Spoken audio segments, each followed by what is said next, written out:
કોઈ પણ નાનકડો પ્રેમનો ઝઘડો સમાધાન સુધી હોય કે કોઈના લોકોના કહેવામાં આવીને કાચા કાન કોઈ દિવસ રાખતા નહીં, એવું દરેક. સ્વાગત છે મિત્રો આપણી ચેનલ એક્ટિવ ગુજરાત પર. મિત્રો, વિજય સુવાળા અને દિનેશ દેસાઈનો વિવાદ દિવસે ને દિવસે વેગ પકડતો જાય છે અને તે વચ્ચે ગુજરાતના સુપરસ્ટાર એવા ગમન સાંથલનું એક કોલ રેકોર્ડિંગ અત્યારે સોશિયલ મીડિયા પર બહુ જ વાયરલ થઈ રહ્યું છે, જેમાં ગમન સાંથલ વિજય સુવાળાને શાંત રહેવાનું કહે છે અને ગમન સાંથલ વિજય સુવાળાને સલાહ પણ આપે છે કે ઝઘડો સમાધાન સુધી જ હોય છે, હળી મળીને રહો અને સમાજ સાથે જોડાયેલા રહો. તો શું તો એ આખું કોલ રેકોર્ડિંગ જાણીશું આ વિડીયોમાં. પરંતુ વિડીયો શરૂ કરતા પહેલા જો તમે અમારી ચેનલ પર નવા હોવ તો ચેનલને સબસ્ક્રાઇબ જરૂરથી કરી લેજો. તો ચાલો મિત્રો વિડીયોને શરૂ કરીએ. કે મને એક એવું છે મનુભાઈ કે ભલે બોલીએ ચાલીએ ગમે તે, એકબીજાના જોડે રહેવાનું. તો બધા મિત્રોને કહું છું કે જોડે રહેવાનું થાય એટલે મન દુઃખ દરેકને હાથ પગ અડે તો મન દુઃખ થાય, પણ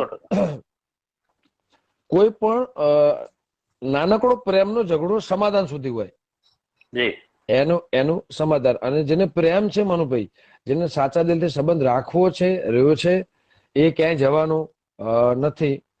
હા, મેં ભૂલ કરી છે એટલે હું દરેક મિત્રોને કહું છું તમે ભૂલ એવી ના કરતા કે કોઈના લોકોના કહેવામાં આવીને કાચા કાન કોઈ દિવસ રાખતા નહીં, એવું દરેક કલાકારો પણ અહીંયા લાઈવ જોઈ રહ્યા છે એમને પણ કહું છું, મારા ચાહક મિત્રોને પણ કહું છું. અને જે સાચું છે એ ક્યાંય જતું નથી અને સાચું છે બહાર આવ્યા વગર રહેતું નથી. અને એ ગીત આજે ભાઈ વિહતમાએ મારી વિહત મેરડીએ તમારી કુળદેવીએ પાર પાડ્યું અને સાચા એ સપના, સાચા જોયેલા સપના મનુભાઈ લગભગ હું એવું માનું છું કે જોયેલા સપના લગભગ સાકાર થતા નથી, પણ દેવની દયા હોય તો એ સપના સાકાર થાય. 100%. આપણે લોકો તો એટલું બધું ભણેલા ગણેલા બી નથી. હમણે વિજયભાઈ સુવાળા એવું કીધું મનુભાઈ કે ભાઈએ મને, અમે જયારે વાણીનાથ પ્રોગ્રામ હતો અને વાણીનાથ પ્રોગ્રામ હતો એ દિવસે મનુભાઈ જયારે આટલી બધી પબ્લિક હતી ત્યારે ગીતાબેન પણ આવ્યા હતા, ત્યારે બધાની ગાવાની શરૂઆત હતી અને દીપાવળની દયાથી મારી નામના હતી, મારું ખૂબ નામ હતું અને પબ્લિક ઝાઝી આવી હતી ભાઈ, પબ્લિક ઝાઝી હતી. એમાં એવું હતું, સત્ય હકીકત એવી છે કે મારું નામ પણ નહોતું.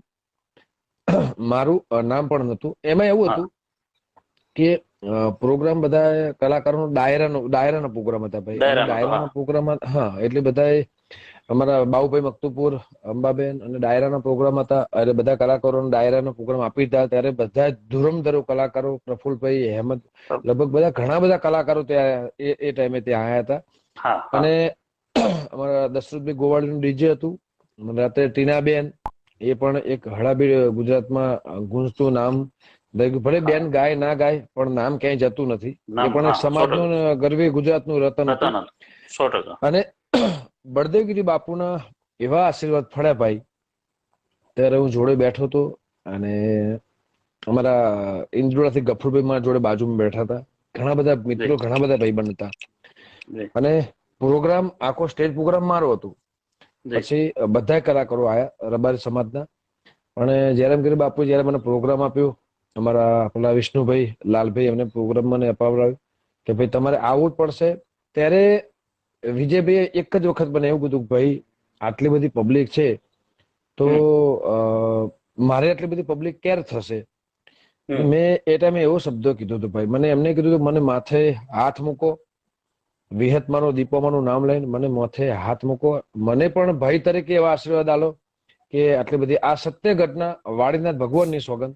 અને એ દિવસે ભાઈએ એવું કીધું, મેં કીધું મહેનત કરવી પડશે. મહેનત તો થાય જ વિજયભાઈ, મહેનત કરવી પડશે, પણ ક્યાંય પણ કોઈ પણ નાના મોટા સપોર્ટની જરૂર હશે તો ચોક્કસ ઉભો રહીશ, એ મારી જવાબદારી. અને હું એવું નથી કહેતો ભાઈ કે મારા કહેવાથી થયું, પણ વાડીનાથ ધામ એ પવિત્ર જગ્યા અને એ મંદિરમાં વાણી પવિત્ર કરી હું એક નિમિત્ત છું. હમણાં ભાઈએ જ જાતે એવું કીધું, જો કે હું આવું બધું કોઈને કોઈ દિવસ કીધું નથી ભાઈ, કહેતો પણ નથી કે કેમ કે એનું કારણ છે હું નિમિત્ત છું.